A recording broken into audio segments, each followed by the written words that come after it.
Music is currently being played.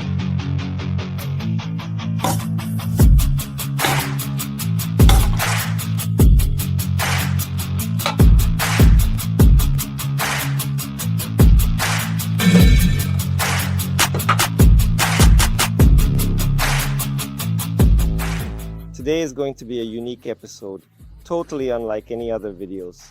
Get comfortable, friends, and together we will most likely drop off the best-in-class acoustic systems in the world. This is the KF Q150, and then we will saw them. Let's check how well the English engineers have manufactured this audio equipment.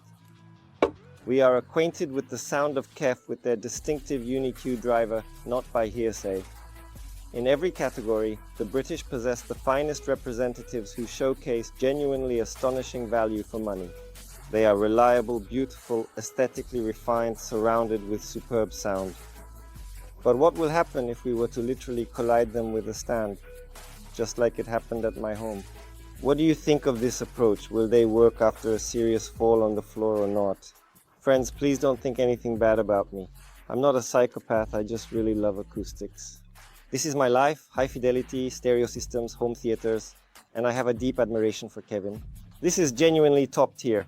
I have listened to all of their models, beginning with the Q150 and concluding with the Blade. I was unable to listen to the Moon, but I am aware that they are extremely cool and awesome in every conceivable way. And that is the reason why it will be even more fascinating to dissect them and gain an understanding of how the English engineers carried out everything there and evaluate their reliability. In my life, at home, there were bookshelf speakers on similar stands, but during cleaning they were accidentally knocked off. Imagine it was simply a shock for me because I discovered the speakers lying on the floor, not functioning, you know? And it was England. Serious England. Dear England. Nevertheless, I am certain that our Englishmen will withstand and overcome this challenging test of resilience and determination. We are currently conducting a check. Guys, KEF is awesome. Just take a look. There's a minor cosmetic damage. Yes, it's there, but the speaker is intact. Nowhere did it crack. And at the back, it's just nonsense, almost unnoticeable. Within, all is equally clear. I had no doubts about them. Thrilling. Are they participating or not? Igor, activate the device. Yes, they are participating in the event. Of course they are participating because it is the KEF event. Guys, I totally forgot that I have a katana. Well, let's utilize it for its intended purpose. In your opinion, do you think KEF is stronger than the Japanese instrument? Personally, I hold that belief.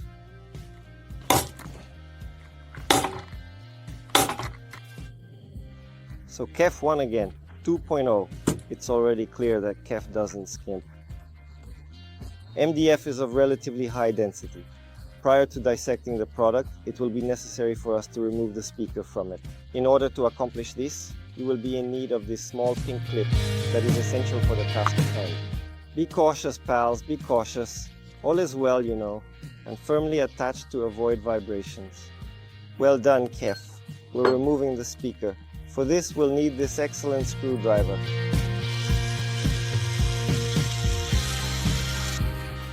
They cut it at the dentist's office. It's a heavy speaker.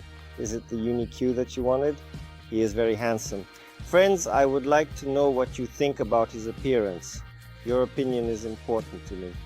From my perspective, considering the limited budget, I find this to be extremely impressive and highly commendable. Let us measure the wall. The measurement is 35 millimeters. It is more than enough for our needs. We eliminate the damping material. It is extremely pleasant to the touch, and I sincerely hope that it does not cause the same itching sensation as fiberglass did during childhood when crawling through pipes. It is delicately wrapped with either Chinese or English craftsmanship, providing the option to keep warm or conveniently tuck it underneath a coat. By sheer chance, I stumbled upon this intriguing tool known as a chisel, triggering memories of labor lessons. Prior to sawing, it is essential to securely clamp and prepare the materials, necessitating the use of both first and second support. This discovery has rekindled a sense of nostalgia and practicality, reminding me of the importance of proper preparation in any task.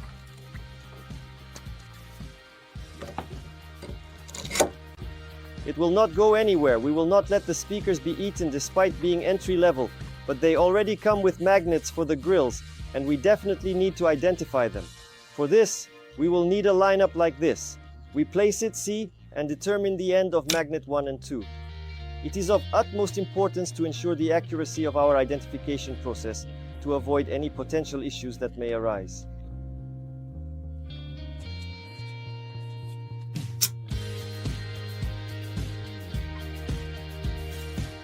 Let's ensure we do everything properly.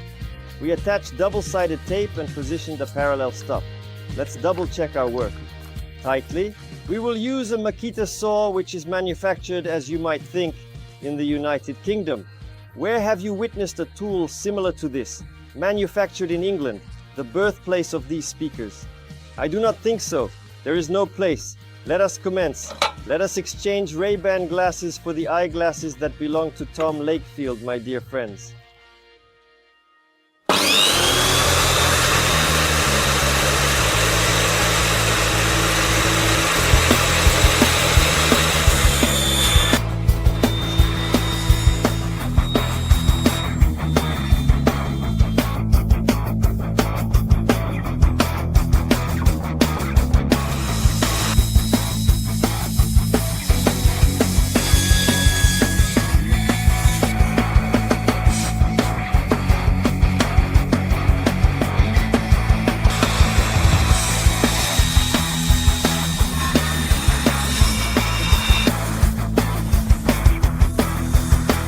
We are cutting the English KEF Q150 in this luxurious color, and we have the most challenging task ahead, as there is a port of the phase inverter in our way, which we also need to overcome.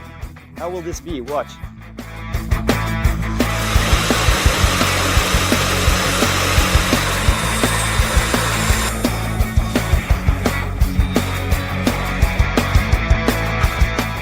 Cut, sure, cut, they are golden.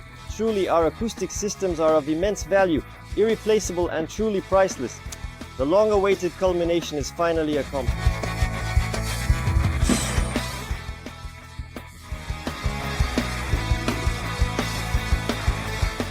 A simple yet highly effective crossover, a ported bass reflex, wires of course we didn't touch, a thick front wall, which is all you need for happiness.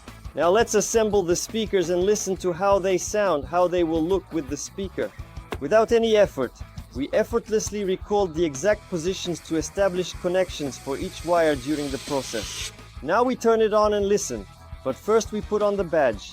Now everything is definitely in order. Once again, I draw your attention to the quality of the English cabinets. Our walls have a thickness of 12 mm and the front panel is approximately 35 mm. And this is not regular digital signal processing like in inexpensive speakers, but this is medium density fiberboard. This is genuinely expensive and serious. It has a significant impact on the sound quality because it is made of a highly dense material, which is extremely hard and effectively dampens vibrations, resulting in an enhanced audio experience.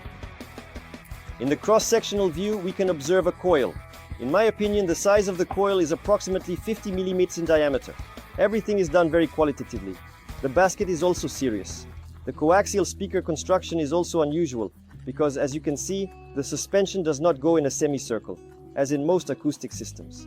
It possesses specific stiffness ribs, which seemingly exert a more favorable impact on the sound quality. Without a doubt, this design is unquestionably more challenging to create compared to a semicircle, at the very least. Once again, English engineers here went to great lengths and seriously. The crossover is as simple as possible, but as they say, all brilliant is simple. In the front there is a coil and in the back we have a capacitor. This is a classic first-order crossover. Please connect, Igor. Kindly turn it on if you don't mind. Thank you for your assistance.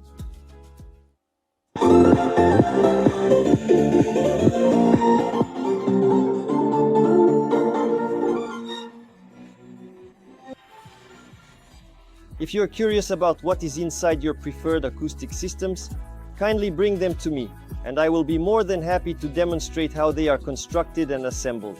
Moreover, feel free to contact me for the best home theaters, custom stereo systems, and high-quality components that I offer for sale. And ultimately, when observing these KEFs, which have actually been cut by hand, I would like to express that, without a doubt, this time they have demonstrated that they manufacture the finest speakers globally, because despite the fact that these are inexpensive bookshelf speakers, they are positioned as entry-level in the product range. Following the R series in the lineup is the Reference, which is positioned above it. Additionally, there are the Blade and of course the coolest one, Moon. So simply observe the way in which they manufacture the sound system for entry-level. It's cool, very cool. They endured katana strikes, I dropped them, and they still functioned despite the impact. Although prior to this, the PMC-20 Friends, which are manufactured in England and are approximately 10 times more costly, did not undergo precisely the identical test, and these ones passed the test. Even after cutting them naturally, we all executed the task with utmost care. They function, and you can observe how everything is meticulously organized and completed here. And do not deceive yourself in any way about the crossover being a simple and straightforward process with very few details, my dear friends. Everything is brilliant, I'll just repeat myself. This system really plays very cool, with quality and worth the money. Please make sure to leave comments on what you think about this format. If you enjoyed the video, we will cut something else. Wishing you all the best, bye for now.